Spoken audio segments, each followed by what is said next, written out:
Sometimes, power alone is not enough to win.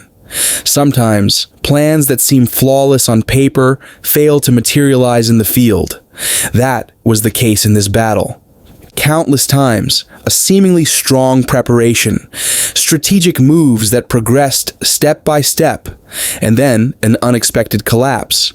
This video examines the grand offensive plans that aimed to change the course of a war but failed to achieve their objective. Throughout this process, which spans from the first day to the present, operations launched with the hope that this time it will work were thwarted by unexpected responses and unforeseen defenses. This is not merely a historical account of a war. It is also a story of failure. It is a narrative of clashing plans, maps, and chains of command. Now, we return to the first link in this chain of failures, the large-scale tank attacks and their collapse. The plans for the early stages of the war, which aimed to achieve decisive superiority, relied on the simultaneous advance of heavily armored units. In this strategy, the enemy's defense line would be quickly breached, surrounded from multiple points, and superiority would be achieved in a short time. However, the reality on the ground was quite different from the theory. The preferred method in the first attacks was to apply direct pressure. Armored units attempted to advance across open terrain. The goal was to quickly break through the defense line and infiltrate the inner lines. However, there was a defense waiting for them, ready to counter this pressure. Their direction of advance had been calculated in advance. The terrain was not in their favor. As the line of attack lengthened, the weaknesses increased. When progress could not be made at the expected pace, coordination broke down. And like any structure that begins to break down, these attacks also began to collapse from within. In many cases, the momentum of the attack was lost at the moment of first contact. While attempting to encircle and capture targeted villages or small settlements, unexpected resistance was encountered in these areas. Tanks remained exposed in open areas instead of advancing in protected zones. Armored columns that became targets turned into easy prey. As the rapid advance expected in the plans failed to materialize on the ground, rear units were left defenseless. Support was delayed. This prevented the second and third waves of planned units from advancing. The entire system collapsed with the breakdown in the first phase. In some attacks, even retreat was not possible as planned. The elements involved in the attack were unable to leave their positions. They were trapped, worn down, and in some areas completely destroyed. These failed attempts resulted not only in losses, but also in a loss of tactical prestige. The superiority sought in the early days was quickly replaced by efforts to regroup. These first major tank attacks not only ended in failure, but also affected the strategic balances that would be utilized in the coming weeks. Because with the collapse of these attacks, the course of the war was once again reshaped. The attack plans carried out by armored units were often based on speed and pressure. However, even a single weak point in this type of strategy could cause the entire plan to collapse. Advances made without taking terrain conditions into account played a decisive role in the failure of the attacks. In some attacks, narrow roads were chosen. These roads posed a risk to armored vehicles. Maneuverability was limited. The enemy's defense had turned these limited areas into an advantage. When vehicles entered the attack line one after another, losses at the front made it impossible for the vehicles behind to advance. This brought the entire attack to a halt. A halted attack always becomes a target. In some areas, armored units attempted to advance by passing between hills. However, this method turned into a line that could be observed from above, forcing the attackers to defend themselves. The pressure from above quickly neutralized the units below. Without even a chance to retreat, the attack collapsed in an instant. Such details had not been anticipated in the plans made before the attack. Therefore, there were no measures that could be taken in the face of the resistance encountered in the field. In another example, the attack was attempted simultaneously from several different points. The aim was to disperse the defense and break the center line. However, due to communication breakdowns and lack of coordination, the attack did not proceed simultaneously. When the attack in one area started early, the troops in other areas were still in the preparation stage. This imbalance allowed the defense to focus its strength on a single point. One wing of the attack was broken before it could advance further. In some attempts, armored units relied on support elements coming from behind. But when the advance did not proceed as quickly as planned, the support units remained far from the attack area. The vehicles stuck on the front line were left alone. This isolation worked in favor of the defense line. The vehicles were rendered ineffective one by one, bringing the entire attack to a halt. Another common mistake made in the attacks was that plans based on the possibility of success were prepared without considering the possibility of failure. Therefore, there was no second plan for what to do when the attack was broken. Retreat routes had not been determined in advance. Alternative crossing routes had not been checked. And every broken line meant not only the collapse of an attack, but also the failure of the overall strategy. These large-scale tank attacks brought not only physical losses, but also psychological effects. The confidence of those who planned the attack was shaken. The lack of coordination in the chain of command became even more evident, and the soldiers on the ground learned firsthand how strong the defense could be. When the attacks carried out by armored units failed, the strategy on the ground had to change. This time, the focus shifted to human power. Infantry units were deployed to change the course of the war. Plans would be carried out through smaller but more flexible groups. The goal was to advance in a more cautious manner and overcome entrenched resistance. However, no matter how cautious they were, this new method also ended in failure, just like the previous one. In this section, we will explain how attack plans that relied not only on tanks, but also on human power collapsed.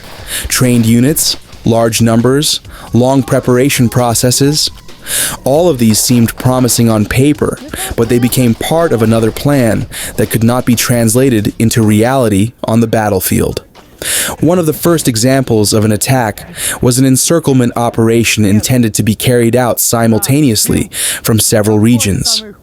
The task of the infantry units was to quietly infiltrate areas where resistance was expected to be weak and reach the enemy's rear lines.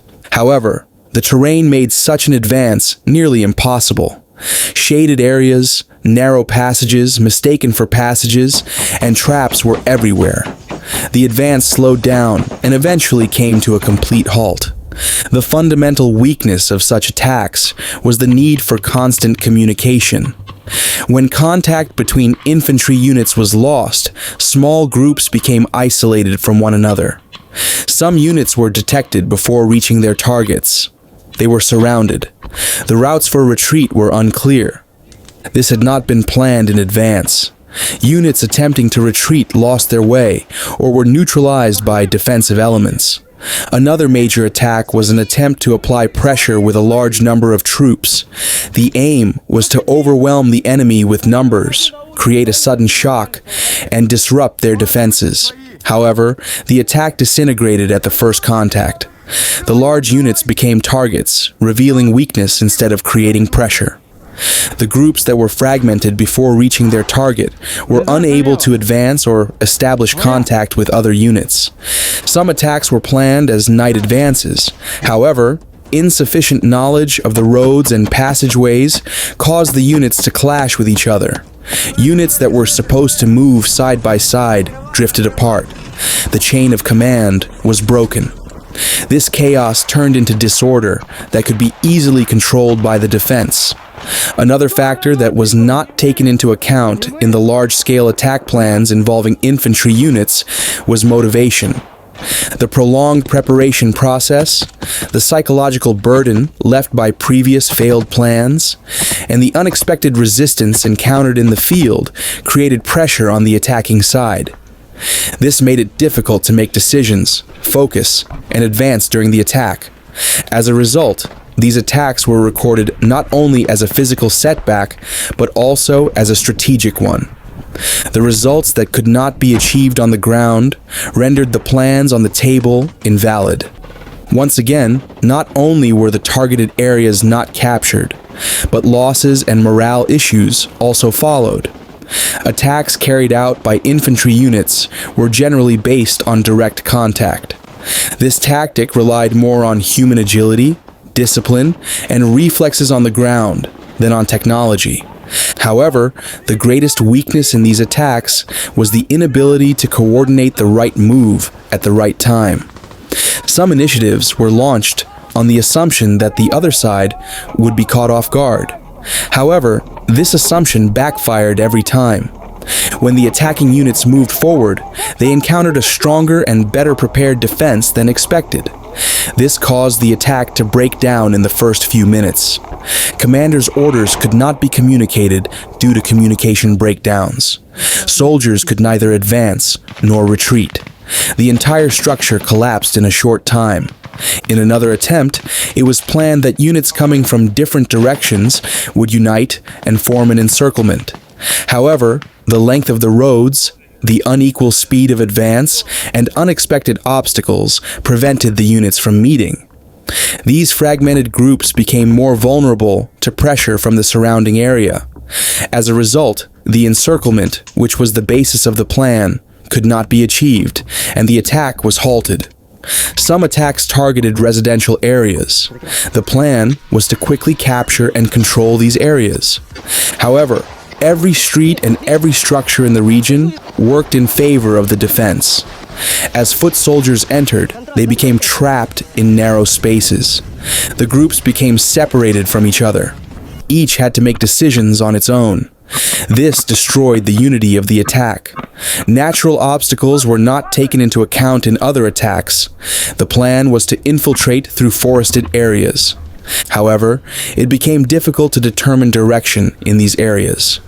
Groups either lost their way or missed their target.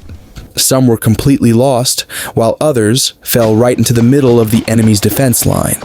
With the attack so scattered and disorganized, success was no longer possible.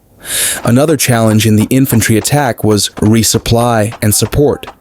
It was nearly impossible to deliver ammunition or medical support to units that were spread out across the terrain and cut off from communication. This situation caused many units to become ineffective shortly after the attack began. War is won not only with weapons, but also with endurance. However, the troops on the ground were not prepared for these challenges. In the end, the same outcome was repeated in these attempts. No progress was made, objectives were not achieved, and the troops were either forced to retreat or were lost on the battlefield. These failures not only increased physical losses, but also had a devastating effect on morale. These large-scale attacks, which relied on the strength of infantry units, failed because each one overlooked a fundamental detail. The reality on the ground did not align perfectly with the plans made at the desk. This discrepancy became evident each time, leading to the collapse of the attack. When the advances made by armored units were halted and infantry attacks failed to reach their targets, another plan was brought to the battlefield: convoys. Units advancing in long chains of vehicles aimed to reach the target en masse, increase pressure, and narrow the maneuvering space of the opposing side. This method aimed to create a quick and powerful impact. However, even in the first attempts, it became clear how fragile this plan was.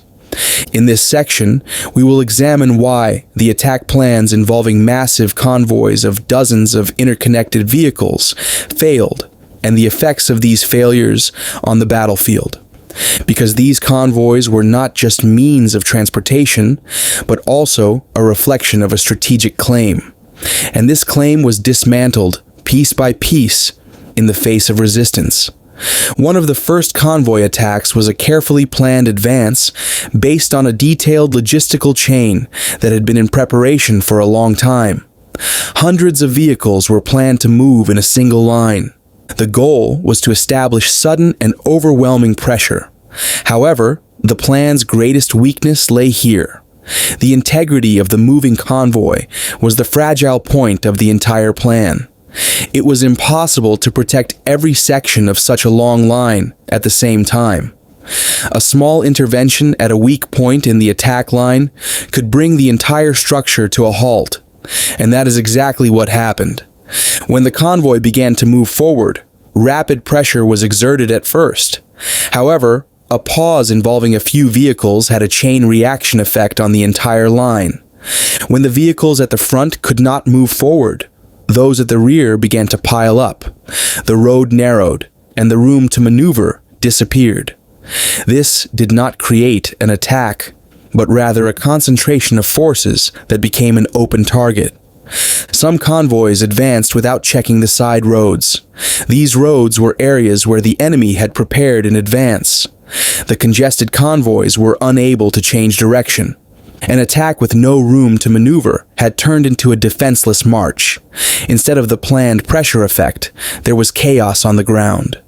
Communication breakdowns were another weakness of the convoy attacks. A minor issue at the front line could disrupt communication across the entire line. Vehicles at the rear did not know why they had stopped, while those at the front could not anticipate what to do next. This situation not only disrupted coordination, but also shattered morale. Some convoys were initiated with plans for nighttime movement. However, moving in the dark led not only to disorientation, but also to serious mistakes, such as choosing the wrong route. Convoys that failed to reach their intended destinations became ineffective, even in areas where the defense had not anticipated them. Every convoy that lost its way ceased to be an offensive force and turned into a stationary pile of risks. One of the most decisive factors in the failure of the convoy attacks was the inherently heavy and fragile nature of this structure. This long chain, which was expected to gain strength as it moved, turned into an intertwined mess at the slightest obstacle. Each vehicle was dependent on the next, making the attack not independent, but a structure carrying chain risks. In some attacks, convoys became easy targets while passing through narrow passages. It was easy for the defense to organize in these areas. As the attack line narrowed, the chance to escape or reorganize disappeared. When the front of the convoy was stopped, the rear sections were helplessly squeezed. This situation paralyzed not only the advance, but the entire attack plan. Over time, the repeated failure of such attacks led to a review of the plans, because the reality on the ground revealed that being large does not always mean being strong. As convoys grew larger, flexibility was lost. Pressure did not increase, but the burden did. And every failed convoy attack was not just the collapse of an operation, but also the end of a strategic experiment. In this account, we examined 3 major attacks that were planned to change the course of a war, but failed to achieve their objectives. The on-the-ground reality of armored units, infantry troops, and convoys revealed how fragile preparations, calculations, and objectives truly were. Each attack represented a possibility, but all of them shattered against another reality. In this war, not only the winners, but also the lost moves became part of history, and these fragments remained as the quietest, yet most powerful traces shaping the balance on the battlefield. What remained was a story worth telling, even in its failure. What are your thoughts on this matter? We would appreciate it if you could share your opinions in the comments section. Thank you for following us. Don't forget to subscribe to our channel, turn on notifications, and like our content to stay updated and support us.